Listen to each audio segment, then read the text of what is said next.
Belanjanya biasa keluar-luar.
biasa membawakan sharing karena saya juga hamba Tuhan, bukan nggak hamba Tuhan ya. Kalau nggak hamba Tuhan kan hamba setan ya. Tapi saya terus menggali dan belajar dan belajar dan belajar. Mungkin bisa ditampilkan Pak Didi yang pertama.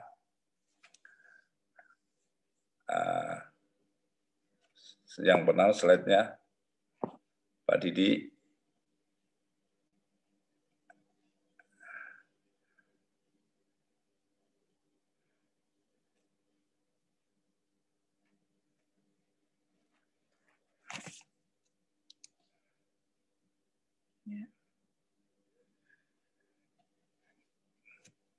Saya malam hari ini saya bawakan tema dengan judul bersyukur selalu.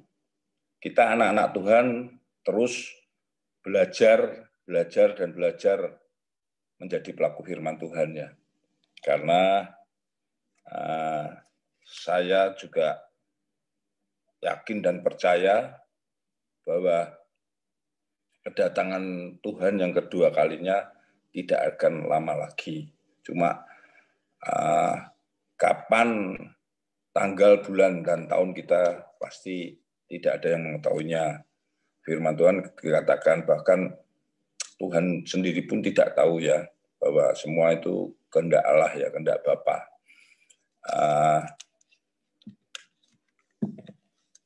Saya mengikuti MUU itu tahun 2007, waktu di Semarang mengadakan MUU, di mana sebelumnya saya tergerak dalam suatu organisasi kepriaan, istri saya kewanitaan ya. Di situ saya diajak teman saya ikut MUU. Saya pikir apalagi, karena saya sudah ikut ini, istri saya ikut ini. Kan biasanya kita akan sombong ya, wah aku sudah menjadi laki-laki yang sejati, istri saya menjadi wanita yang bijaksana ya. Tapi setelah saya mengikuti MUU, di situ mulai prinsip pertama sampai dulu ke-12 ya, ini diringkas jadi 10, itu 1 sampai 12 itu mengena semua di dalam kehidupan kami. Jadi dari prinsip 1 sampai 12 itu kami terus saling memperbaiki hubungan kami, karena biasa ya cowok itu kan menang sendiri ya, egois ya. Jadi di situ dijelaskan dengan jelas, gamblang. Di situ kita memperbaiki dan terus belajar dan belajar. Di mana di tahun sebelumnya itu kan 2007 ya, 2001 itu saya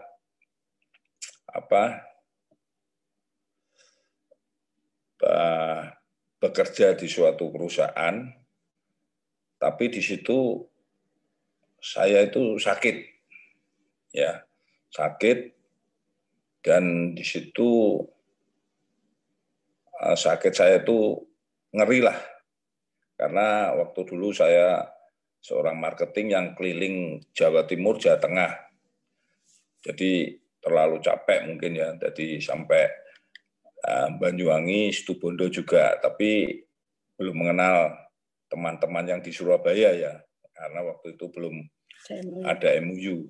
Di situ saya sakit yang saya begitu mengerikan lah, jalan saya itu bongkok ya, jadi nggak bisa berdiri, bongkok gitu. Itu saya benar-benar rasakan, wah ini gimana ini. Terus di waktu malam hari itu saya berdoa, itu Tuhan tuh berbicara sama saya. Tuhan tuh sayang kepada saya. Makanya saya ditegur, saya diajar agar saya belajar hidup benar. Jadi tidak sombong gitu ya. Karena itu kaki kiri saya ya, yang kena itu kaki kiri saya. Terus Tuhan ngomong, saya sayang kalau kaki kanan saya kena, itu pasti saya lumpuh. Waduh, saya takut. Saya benar-benar takut. Saya berdoa sama Tuhan. Tuhan, saya pokoknya malam itu saya berjanji akan hidup benar. Nah, dengan proses berjalannya waktu, saya dirawat di rumah sakit itu 3 minggu. Saya sembuh. Saya belajar mengikuti firman Tuhan ya. Biarpun itu bayar harga, pasti.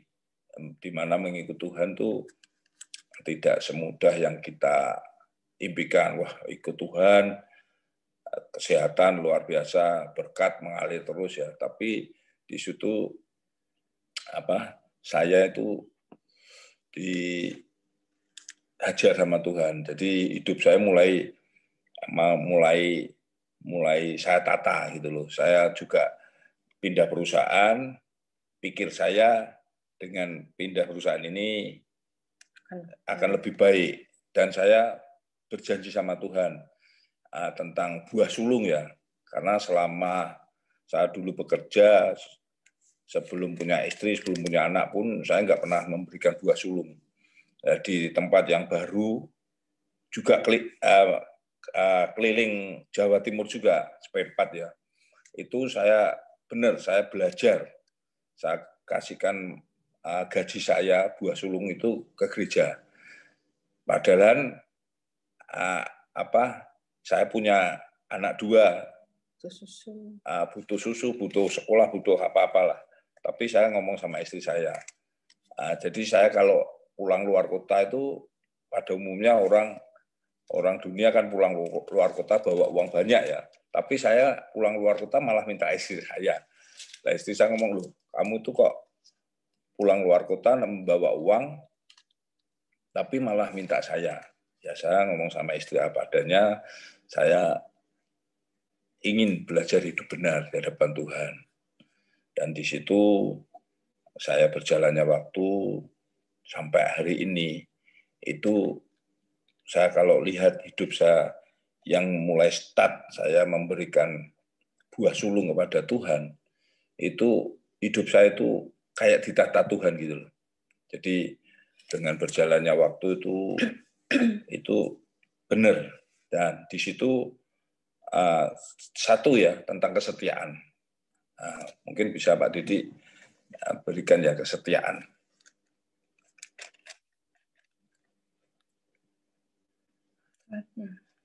Kesetiaan ya. Mungkin bisa istri saya membacakan di dalam Amsal 19 ayat 22a. Ya. Amsal 19 ayat 22a, beginilah firman Tuhan, sifat yang diinginkan pada seseorang ialah kesetiaannya. Amin. Amin. Ya kan? Ini di dalam NMUU kan juga kita diajarkan. Jadi di sini dikatakan sifat yang diinginkan pada seseorang ialah kesetiaannya.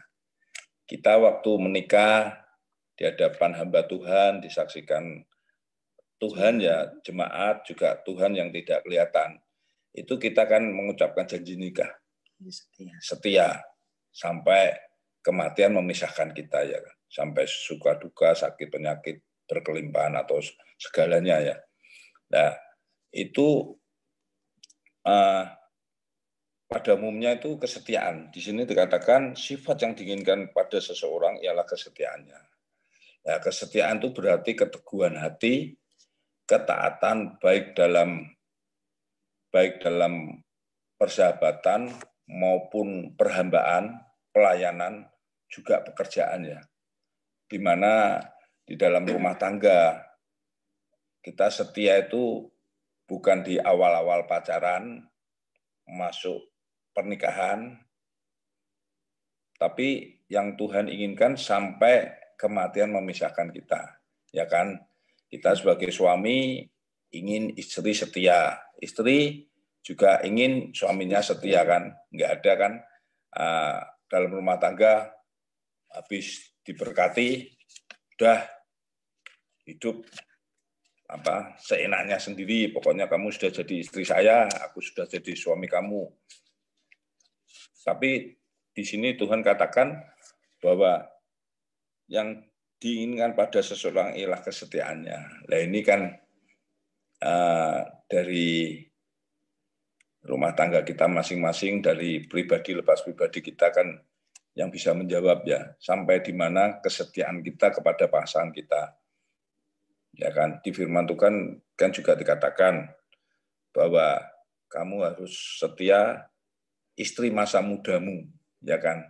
Istri kita kan dulu muda, bukan istri muda loh ya. Kadang kan orang keliru, istri muda itu orang duniawi ya, tapi anak-anak Tuhan kita harus setia kepada istri masa mudamu.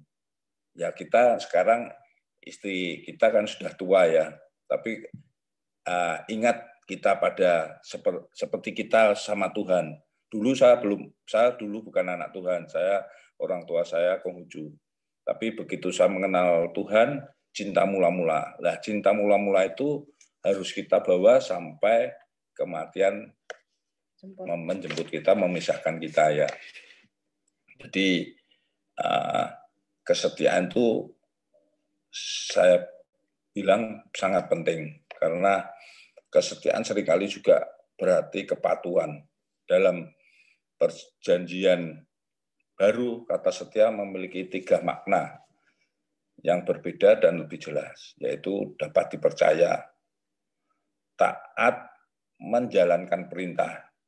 Yang ketiga, orang percaya menjadi pengikut dan penganut. Nah, kita itu jadi anak-anak Tuhan sampai di mana kesetiaan kita kepada Tuhan.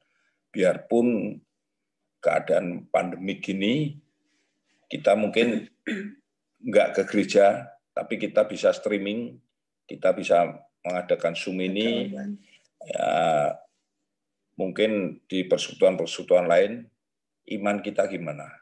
Goyah nggak? Karena kesetiaan itu sangat penting ya. Ini mungkin istri saya akan memberikan kesaksian tentang setia ya. Ayang. Ya, terima kasih. Tadi sudah disampaikan suami saya bahwa sifat yang diinginkan pada seseorang ialah kesetiaannya. Jadi kita sebagai istri-istri tentu saja kita pengen punya suami yang setia, seperti janji nikah itu sampai nanti ya, bukan hanya sekedar janji, tapi kita belajar menghidupi gitu ya. Jadi awal-awal kami menikah, kami terus belajar setia karena kami ini dari sama-sama dari orang yang sama-sama dari keluarga yang tidak mampu, tidak punya gitu ya. Jadi kita waktu masuk dalam pernikahan itu ya udah kita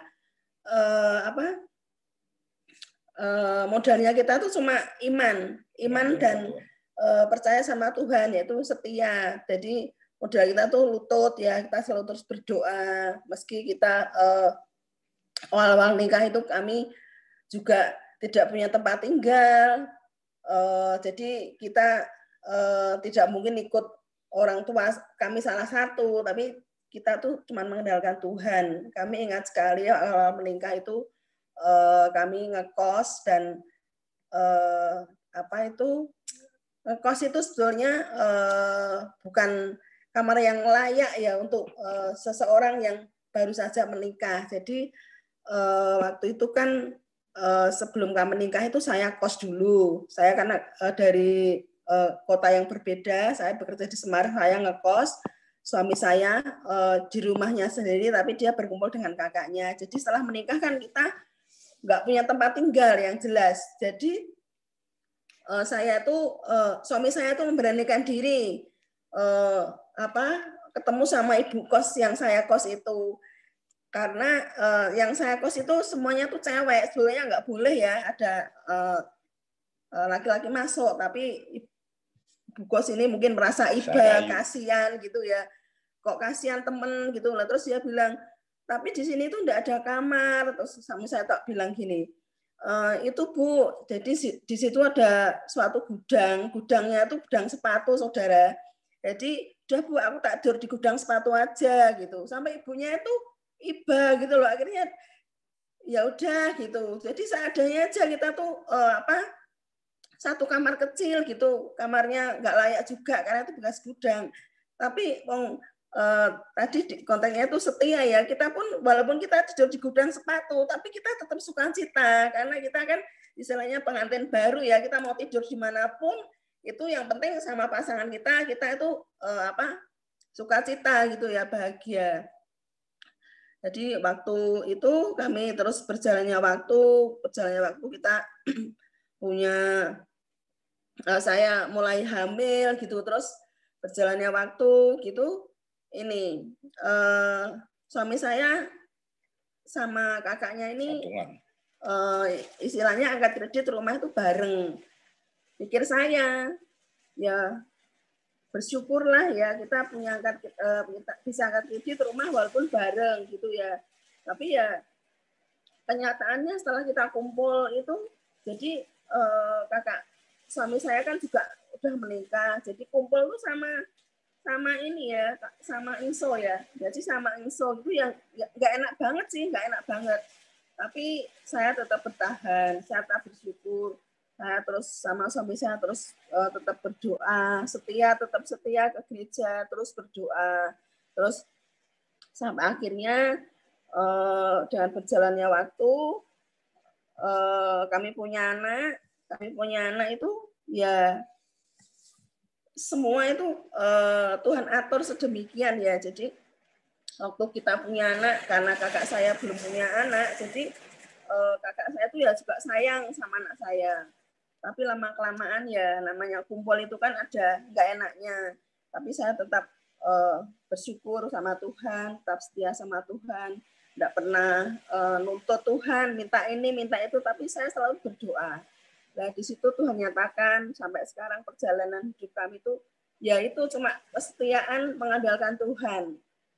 Bersyukur juga sampai akhirnya Tuhan juga pertemukan kami dengan komunitas yang sangat memberkati, sangat mendukung kami. Jadi kami tidak, walaupun kami tidak berkelimpahan, tapi banyak orang-orang yang baik kepada kami sampai sekarang.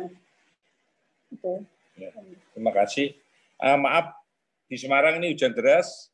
Rumah saya atasnya asbes, nggak saterni, jadi dengar suara keras ya. Dengar nggak? Dengar ya. Ya, apa yang disajikan istri saya, bahwa kesetiaan itu penting. Karena dulu apa yang disampaikan istri saya saksikan itu benar. Saya anak yatim piatu, istri saya juga yatim piatu. Maksudnya orang tua saya sudah meninggal, orang tua istri saya juga sudah meninggal. Jadi kita komitmen kita hidup bersama mengandalkan Tuhan. Sampai sekarang ini itu semua karena kalau saya lihat itu kesetiaan kami ya kepada Tuhan. Karena dimanapun kami berada di gereja, dimanapun kami itu hanya membalas kasih Tuhan. Saya pelayanan apapun, motivasi saya itu bukan mencari orang, tapi saya mencari Tuhan. Dan saya mengucap syukur karena kebaikan Tuhan dalam rumah tangga kami. Tadi saya memperkenalkan diri, tapi saya belum memperkenalkan anak saya 2 cewek-cewek, yang satu kelahiran 91, yang satu kelahiran 93. Bahkan dalam proses rumah tangga kami, sekolah sampai kuliah, itu benar. Waktu yang anak pertama mau kuliah Surabaya, itu saya waktu itu habis renovasi rumah. Pernah saya saksikan di Tretes waktu di vilanya Pak Ferry ya. Jadi waktu itu saya benar-benar saya nggak ada uang lah, tabungan nggak ada, ya kan. Saya seorang karyawan, istri saya waktu itu jahit, jasa menjahit kecil-kecilan lah. Tapi di waktu malam itu anak saya datang menghampiri saya, dia tanya, "Pak, ini saya diterima di Petra di Surabaya, harus bayar sekian. Wah, saya sampai ngomong, uang dari mana? Papa kan kamu tahu habis ini gini. Bener, anak saya keluar dari rekaman saya nangis. Itu saya terpukul, bener. Kalau saya ingat waktu-waktu itu saya bener kayak diintimidasi kamu. Kamu itu sebagai papa nggak tanggung jawab. Wah, pokoknya itu bergejolak itu. Terus saya datangi kamar anak saya sama istri, sama anak saya yang kecil, saya berdoa berempat, bergandengan tangan.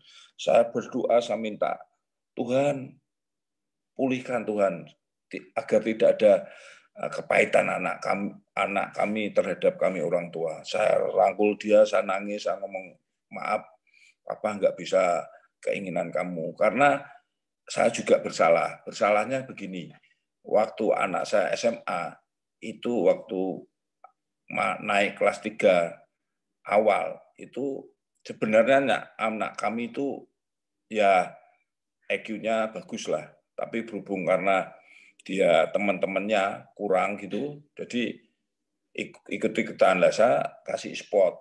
Kalau kamu bisa ranking paralel 1 atau 2 atau 3, kamu kuliah kemana minta papa turuti. Itu buat semangat. Tapi keadaan keuangan kami waktu itu memang berat. Nah, anak saya enggak les, dia belajar sendiri, dia kejar karena kepingin kuliah di Petra. Waktu itu benar-benar terjadi, saya terus minta maaf, terus akhirnya dia kuliah di UKSW. Ya, jadi kesetiaan itu kalau saya boleh bicara disertai dengan kesabaran. Karena kalau kita tidak sabar, hidup kita juga akan kacau balau ya. Karena waktunya Tuhan itu bukan waktunya kita. Jadi kita harus sabar. Waktunya Tuhan itu bukan waktunya Yusuf dan Maria ya. Mungkin slide-nya yang berikutnya tentang kesabaran ya. Saya nanti bisa minta istri saya untuk membacakan 1 Korintus 13 ayat 4 sampai 7. 1 Korintus 13 ayat 4 sampai 7. Demikianlah firman Tuhan. Kasih itu sabar, kasih itu murah hati. Ia tidak cemburu, ia tidak memegahkan diri dan tidak sombong. Ia tidak melakukan yang tidak sopan dan tidak mencari keuntungan diri sendiri. Ia tidak pemarah dan tidak menyimpan kesalahan orang lain. Ia tidak bersukacita karena ketidakadilan, tetapi karena kebenaran. Ia menutupi segala sesuatu, percaya segala sesuatu, mengharapkan segala sesuatu, sabar menanggung segala sesuatu. Amin. Amin. Di sini dalam ini sabar itu tidak mengeluh ya. Tadi tulisannya maksudnya di sukacita ya. Jadi sabar itu tidak mengeluh. Ciri-ciri sabar apa? Tidak mudah tersinggung oleh perlakuan atau perkataan orang lain. Selalu tegar dalam menghadapi ujian atau cobaan. Terus tekun dan terus berusaha untuk meraih apa yang akan diraih. Memang kesabaran ini butuh waktu. Seperti yang istri saya tadi saksikan, bahwa memang hidup di dalam satu rumah 2 keluarga ya. Saya keluarga itu cuma 2, saya sama kuku saya. Kuku saya married, tapi dia 9 tahun belum punya anak. Nah kuku saya 86, saya married tahun 90. Nah kuku saya itu belum punya anak, kan ada mama. Nah mama kalau ikut saya kos, kan enggak mungkin ya.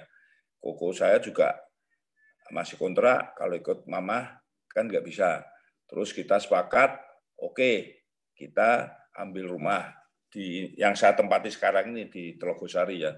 Terus kita sepakat kita ambil, mama kita rawat bersama. Jadi istri saya juga masak sendiri, engso saya sama kuku saya juga masak sendiri. Mama terserah mau makan sana sini boleh. Pokoknya enggak sampai istilahnya kelaparan lah. angso saya masak, istri saya juga masak. Tapi dengan berjalannya waktu, koko saya punya anak, yang namanya anak-anak itu kan mesti berkelahi, terus selesai, terus lagi ya. Di situ istri saya itu sampai pernah bicara sama saya, Pak, mendingan aku mau kontrake daripada kumpul gini. Kalau saya sama koko saya kan pagi kerja, yang di rumah istri saya sama angso saya kan di rumah tangga ya pastilah namanya anak-anak kecil kan terjadi masalah kan. Di situ istri saya ngomong, mendingan saya dikontrakan Pak, daripada saya hidup bersama angso saya gini. Saya ngomong sabar. Saya gitu Dok, jawaban saya cuma sabar gitu Dok, karena waktu itu kalau saya nuruti emosi saya, nuruti istri saya nggak akan begini gitu loh. Saya cuma ngomong sabar gitu. Dan berjalannya waktu, koko saya nggak bekerja, ngomong sama saya, rumah ini mau dijual. Waduh, sampai saya itu stres, benar stres. Saya dulu kan kelilingan konveksi ya, ke Jawa Timur, Situbondo, Banyuwangi. Itu sehari saya itu tumpah 20 kali lebih, Mel. Jadi rasanya itu ternyata itu apa? Stres yang tinggi gitu loh. Di Jajak saya pernah. Di Jajak pagi dari hotel, habis breakfast keluar. Nggak sampai Banyuwangi itu loh. Susah di jalan itu sampai inginnya tumpah-tumpah. Sopir saya ketakutan sama kenek saya kan bertiga, sopir saya kenek. Itu biasa itu saat duduk di tengah itu kenek saya sampai wes aku tak tengah dulu kalau saya mau tumpah-tumpah kan enak ya. Itu sopir saya ketakutan kalau Yusuf mati di jalan. Itu ada rumah sakit di Banyuwangi itu saya dibelokkan. Wah saya sudah istilah orang Semarang itu lempe-lempe, saya sudah pucat banget. Saat digandeng sama kenek saya, masuk rumah sakit, didaftarkan, terus mau disuntik dokter. Itu saya tanya, Dok, ini untuk apa? Saya karena takut. Adik mama saya dulu sakit, disuntik, malah kayak stroke, jadi nggak bisa jalan. Nah, saya ketakutan loh. Terus saya ngomong dokternya ngomong, terserah. Kalau kamu enggak mau tak suntik, kalau ada apa-apa di jalan, saya enggak tanggung jawab. Nah ini untuk apa Dok? Biar kamu enggak tumpah terus. Nah, jangan jawaban itu, saya oke, saat disuntik. Terus lanjutkan perjalanan, itu di Banyuwangi. Harusnya kan di Situbondo saya bekerja, di Asem Bagus saya bekerja. Itu dilewati semua sama supir saya, sampai Mojokerto. Singkat cerita, itu memang saya masih ingat kenapa saya sampai stres tinggi, karena rumah saya itu mau dijual. Ya memang nanti dijual bagi dua sama kakak saya. Terus sampai saya ketakutan, terus saya pikir gini, aduh anak-anak saya kecil-kecil, dua ini nanti gimana ketakutan itu. Nah, waktu itu kan istri saya kontrak untuk pekerjaan jahit itu. Kalau satu rumah, mesin istri saya 2 atau 3 kan pasti komplain lah koko saya sama angso saya. Aku kontrak, ya masih satu RT di Totokan itu belok kiri. Saya kontrak di situ, saya kalau malam tidur sama istri saya di kontrakan itu. Ya kecil lah buat kerja. Benar, ini saya saksinya Tuhan ya. Saya nggak tambahi, saya nggak kurangi. Di mana di waktu jam 3-4 itu saya berdoa. Saya nangis, Tuhan tolong Tuhan. Saya bilang gitu. Sampai saya ngomong, Tuhan gimana masa depan anak-anak saya bilang gitu. Besok pagi itu jawaban Tuhan. Saya kayak dikasih hikmat Tuhan. Kamu jangan takut. Kamu coba ngomong sama koko kamu, itu mau dijual berapa? Minta waktu, mau dijual berapa? Lah koko saya tanya, waktu itu ditawar sama tetangga saya itu 45. Lah koko saya 45 juta waktu itu. Lah koko saya tak tanyai, kok ini rumah mau dijual berapa? koko saya jawab gini, sing meh tuku sapa? Lho ndak, mau jual berapa? Ya nanti tak istilahnya sertifikat itu saya sekolahkan di bank gitu loh, dipinjamkan di bank. Koko saya nakalan. Harusnya kan 45, katakanlah 50. Kalau dibagi 2 kan 25 kan. Dia ngomong, aku minta tolong, kalau kamu beli, kamu ngasih saya 30. Lah saya ngomong, loh, ditawar tetangga 45, misalnya oke 50 kan 25 edang, saya bilang gitu. Nah, kamu hidup-hidup bantu saya gitu. Tapi terus saya ngomong sama koko saya, oke, tapi aku minta waktu. Terus koko saya ngomong, aku tolong carikan 5 juta dulu waktu itu. Karena dia tahun berapa itu? Tahun berapa ya itu, pokoknya itu. Karena dia juga nggak bekerja, kebutuhan gitu ya. Saya ngomong oke, saya minta waktu.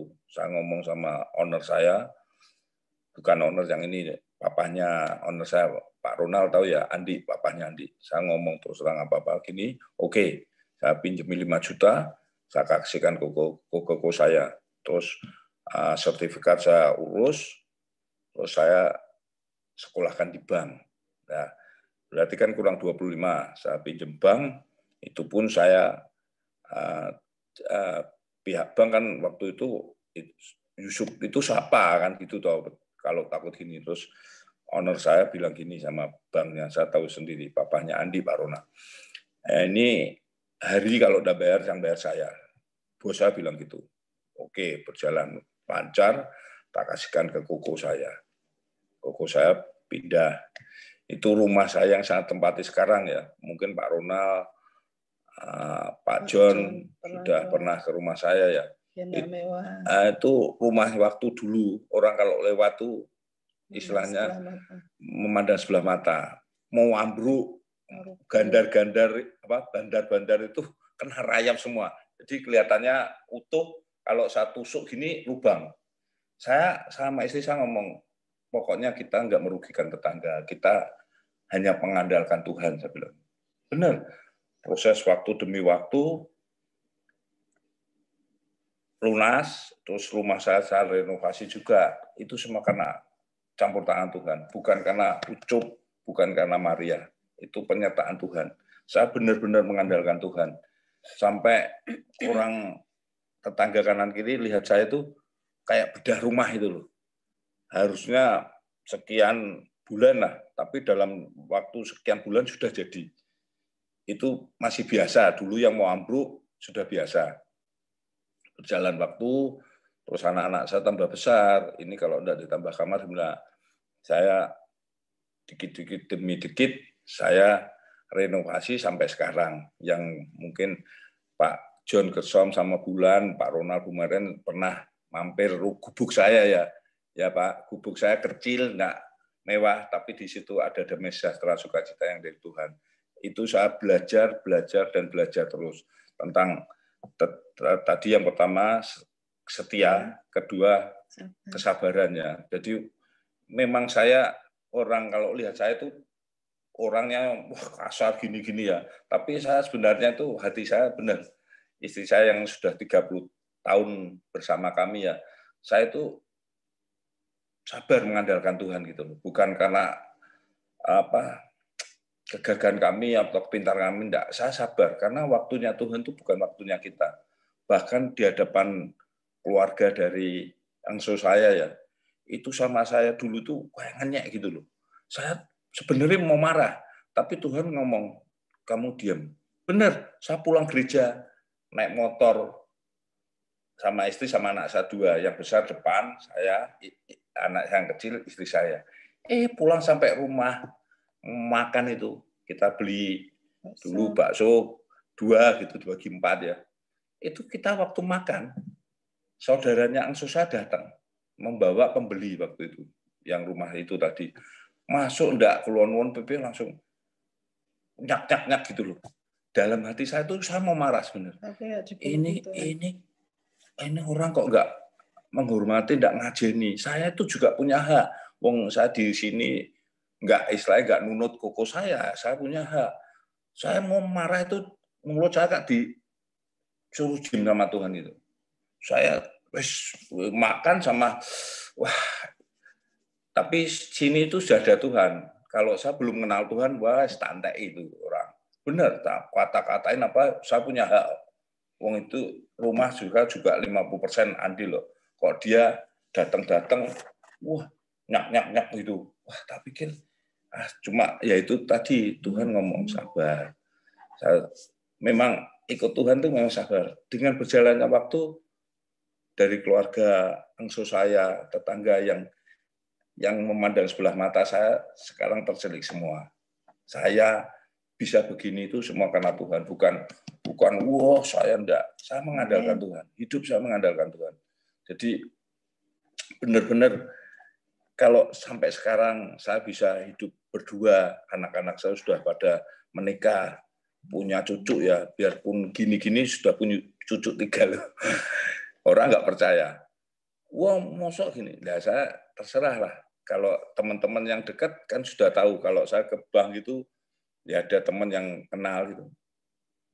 Yang lainnya tuh nggak percaya.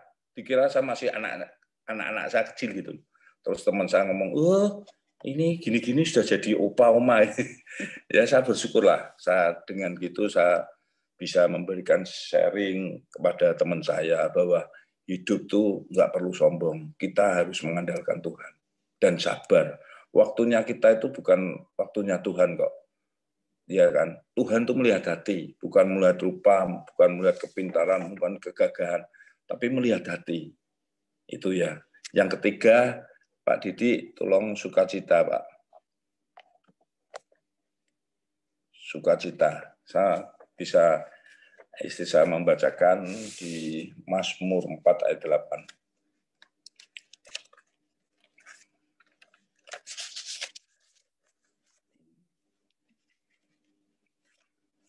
Mazmur 4 ayat 8. Beginilah firman Tuhan, Engkau telah memberikan sukacita kepadaku lebih banyak daripada mereka ketika mereka kelimpahan gandum dan anggur. Amin. Di sini dikatakan ya saudara-saudara, Engkau tidak memberikan sukacita, Engkau telah memberikan sukacita kepadaku lebih banyak daripada mereka ketika mereka berkelimpahan gandum dan anggur. Hidup kami yang tahu ya, hidup kami tidak berkelimpahan, tidak istilahnya kaya raya, tapi saya rasakan sukacita yang dari Tuhan itu luar biasa. Biarpun kami hidup pas-pasan ya, pas butuh pas ada gitu ya. Karena Tuhan juga tahu kalau saya mungkin berkelimpahan, mungkin hidup saya nggak karuan. Tapi saya rasakan bahwa Allah itu memberikan sukacita yang lebih apa yang kadang kita tidak pikirkan ya. Saya minta sayangku bisa membacakan Roma 12 ayat 1 Roma 12 ayat 11 dan 12. Roma 12 ayat 11 sampai 12. Beginilah firman Tuhan, janganlah hendaknya kerijenanmu kendor, biarlah rohmu menyala-nyala dan layanilah Tuhan. Bersukacitalah dalam pengharapan, sabar dalam kesesakan, dan bertekunlah dalam doa. Amin. Amin. Ya, ini Roma ini sungguh luar biasa ya. Janganlah hendaknya kerajinanmu kendor, biarlah rohmu menyala-nyala dan layanilah Tuhan. Bersukacitalah dalam pengharapan, sabarlah dalam kesesakan, dan bertekunlah dalam doa. Ya, jadi di sini dengan jelas kita harus kerajinan kita jangan kendor. Biarpun pandemi gini, saya begini-begini di gereja dipercaya menjadi LC ya, leader sel ya. Jadi kayak dulu itu PKS, pemimpin komunitas sel. Saya juga bagikan kepada anggota-anggota kami bahwa biarpun pandemi gini kita terus mengandalkan Tuhan. Biarpun melalui WA video WA ya, saya sering memberikan Jadi kita jangan, di sini dikatakan, janganlah hendaknya kerajinanmu kendor, biarlah rohmu menyala-nyala dan layani itulah Tuhan. Bersukacitalah dalam pengharapan. Memang kita harus terus mengandalkan Tuhan ya, berpengharapan kepada Tuhan, sabarlah dalam kesesakan dan bertekunlah dalam doa. Memang di dalam setiap rumah tangga kita masing-masing kan punya masalah, punya problem, punya sendiri-sendirilah. Rumah tangga kami mungkin beda dengan Pak John, dengan Pak Ronald, Pak Didi, atau Pak Ari ya. Tapi saya percaya dan yakin kalau kita suami istri bersatu, sepakat ya dalam doa, dalam pelayanan, kita jangan kendor. Biarpun orang lain tidak senang kepada kita, tetap kita fokus kepada Tuhan. Karena Tuhan segala-galanya. Tuhan yang memberi hidup kita, bukan orang lain. Motivasi kita melayani Tuhan, bukan melayani manusia. Kalau kita melayani manusia, mungkin kita kecewa. Kita tidak dihargai, kita tidak dihormati. Kita pokoknya kalau menurut hati kita pasti kecewa. Lah ya saya sudah begini kok, begini, begitu, begini. Tapi kita pandang Tuhan. Kita pandang terus Tuhan. Agar hidup kita itu berkenan dan menjadi terang ya, menjadi terang dalam garam dunia. Allah itu memberikan sukacita, dan maksud arti kata sukacita di Kamus Besar Bahasa Indonesia, sukacita itu suka hati, girang hati, kegirangan. Dengan sukacita ia disambut oleh seluruh keluarga. Nah di sini kalau kita bersukacita, mungkin kita pulang dari kerja, biarpun di dalam pekerjaan punya ada sesuatu aja masalah. Kalau kita pulang ke rumah, kita harus bawa sukacita. Jangan kita pulang kerja sama wajah kesel, bertatut. Istri, anak-anak pasti takut. Kita sukacita. Itu di dalam keluarga itu akan timbul rumahku surgaku. Jadi dalam rumah tangga itu enak gitu loh. Saya praktekkan itu. Jadi biarpun di kantor ada masalah, perjalanan pulang itu masalah di kantor. Saya bawa di rumah agar anak-anak saya, istri saya senang gitu. Jadi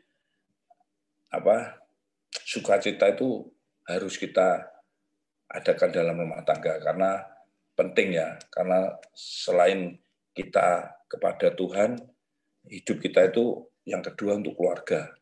Kita bisa melayani di luar, tapi keluarga kita, bisa kayak neraka. Saya nggak senang. Saya justru fokus Tuhan, keluarga, pekerjaan, baru pelayanan. Kalau kita ada doa untuk Tuhan, kita ada hubungan sama Tuhan. Kedua itu keluarga. Keluarga itu nomor 2 bagi saya. Ketiga baru pekerjaan. Setelah pekerjaan baru pelayanan. Itu ya. Jadi saya terus, orang kan melihat saya, wah kok kayak enggak punya problem, enggak punya masalah. Saya punya. Cuma saya enggak terlalu enggak. Sekarang saya rasakan jadi gitu. Anak 2 sudah married semua, kita berdua. Saya cuma terus kalau Tuhan masih izinkan saya tetap melayani. Biarpun enggak dianggap orang sebelah mata, saya tetap melayani. Nah ini mungkin istri saya memberikan kesaksian tentang sukacita ini. Anak kita.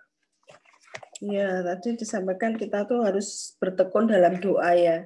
Bertekun dalam doa itu berarti kan entah itu kondisi baik, entah itu kondisi tidak baik, entah kondisi enak, entah itu kondisi tidak enak. Tapi kita harus belajar bertekun dalam doa. Karena doa itulah yang menguatkan kita ya. Seberat apapun masalah kita percaya dengan doa itu kita akan merasa lebih tenang, kita akan merasa lebih tentram gitu ya. Jadi bukan terus setelah kita berdoa langsung masalah kita langsung selesai, itu enggak ya. Tapi Tuhan tuh menguji hati kita, Tuhan melihat hati kita. Kita harus terus mengandalkan Tuhan, yaitu tadi bertekun dalam doa. Doa yang namanya doa itu kan tidak hanya pas kita butuh ya, tapi kita setiap hari, setiap waktu, setiap saat. Jadi belum lama ini kami kan sekarang anak-anak kami kan sudah menikah, yang satu tinggal di Tangerang, yang satu di Semarang, tapi beda rumah dengan kami gitu ya. Lah seminggu yang lalu itu jadi gini, walaupun anak-anak kami sudah menikah, tapi kami tuh biasakan saya dengan suami setiap malam itu kalau kita berdoa itu kadang ya kita doa bareng lewat video call gitu, tapi kalau tidak sempat lewat video call, kadang-kadang kita saya dengan suami saya mendoakan anak-anak saya gitu, walaupun mereka sudah menikah, tapi saya sebagai orang tua harus terus mendoakan mereka gitu ya. Cucu saya juga gitu. Jadi belum lama ini, seminggu yang lalu kira-kira, anak saya kan pas di Bogor, jadi anak saya kebetulan tinggalnya di Tangerang yang besar, yang kecil di Semarang. Terus yang di Tangerang itu sementara itu kan tinggal di Bogor itu di besan saya, tapi juga beda rumah, tidak satu rumah dengan besan saya. Nah, rumah anak saya itu kan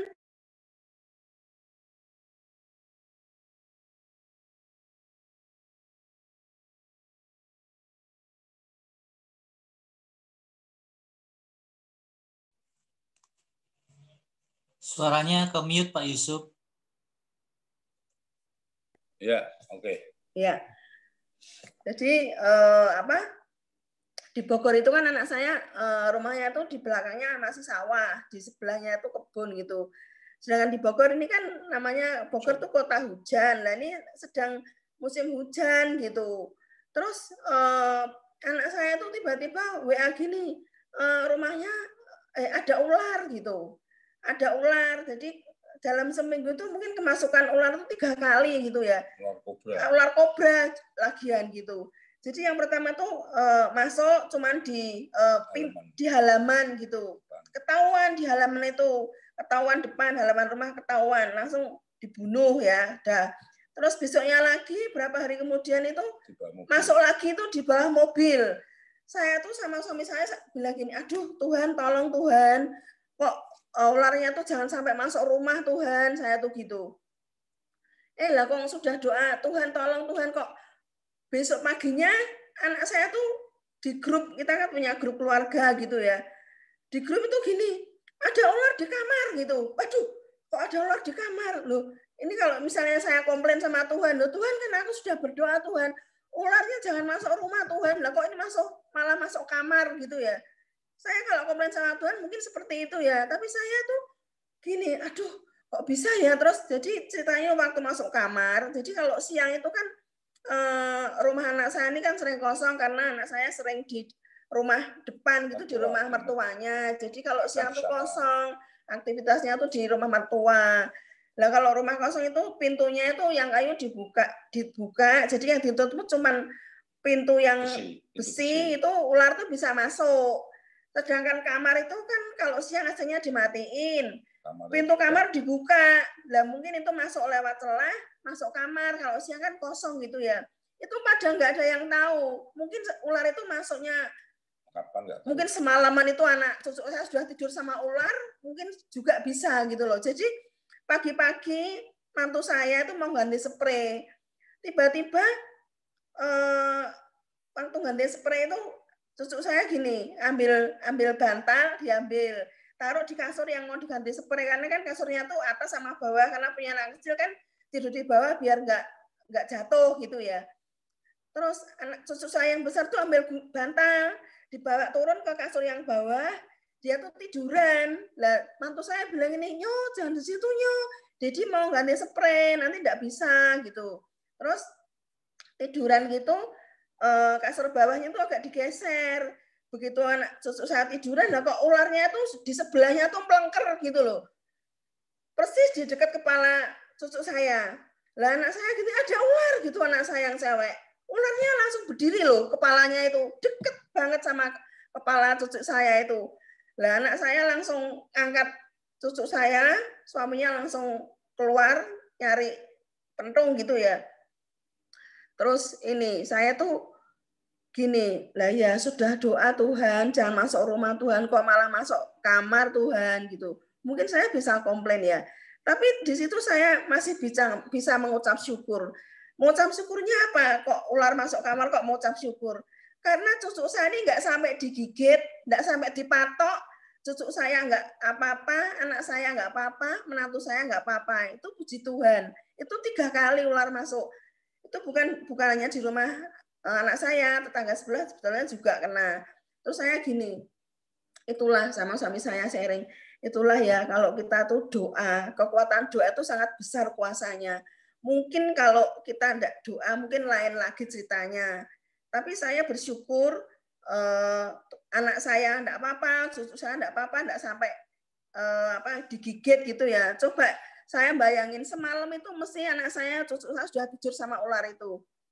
Di atas. Tapi luar biasa Tuhan tuh jagai, Tuhan tuh lindungi dengan doa-doa yang kita naikkan ya. Kadang mungkin anak saya enggak tahu ada orang yang berdoa itu bisa diluputkan ya. Jadi sini mungkin oma-oma, opa-opa jangan bosen-bosen, jangan lupa untuk selalu mendoakan ya anak-anak kita, mungkin cucu kita, kalau kita yang sudah punya cucu, itu saya bersyukur banget. Walaupun ular itu sampai masuk, tapi cucu saya masih dalam perlindungan Tuhan. Terus anak saya, tapi akhirnya ya terus trauma, enggak mau di situ lagi. Akhirnya anak saya terus minta pulang ke Tangerang, karena memang sebetulnya tinggalnya di Tangerang, karena untuk sementara aku di Bogor, nggak ada pembantu, jadi punya anak kecil 2 kan repot gitu. Mama mertuanya udah di sini dulu aja. Tapi dengan kejadian ular kemarin itu ya udah anak saya sekarang udah minta pulang ke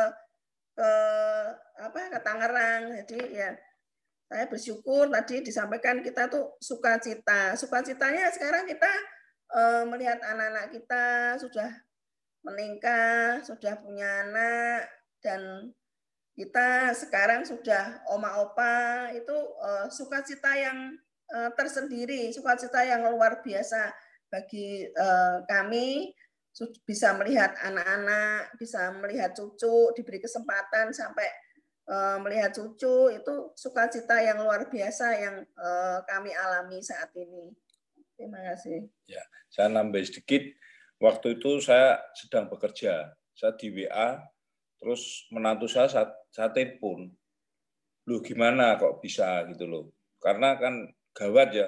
Jadi kepala cucu saya ini ularnya tuh melengker di pojokan itu. Lah menantu saya sebenarnya sudah narik spray kan mau diganti ya, tapi untung tangan nggak nyentuh ular. Menantu saya itu enggak nyentuh. Itu kalau nyentuh pasti digigit. Ya, ular kan sifatnya begitu. Jadi kalau dia tidak ada gerakan apa-apa, dia kan tetap mungker ya, karena mungkin sudah kenyang. Tapi kalau lapar kan dia pasti nyari. Nah itu begitu spray diambil, kan bednya ini digeser. Nah mungkin kena badannya langsung kepalanya itu sudah siap menghadapi musuh gitu loh. Saya terus ngomong sama menantu saya, Chris, hati-hati Chris, kamu harus periksa semua. Karena kan siang itu sepi gitu loh. Jadi lemari-lemari tak suruh bongkar semua, karena kan bahaya ya.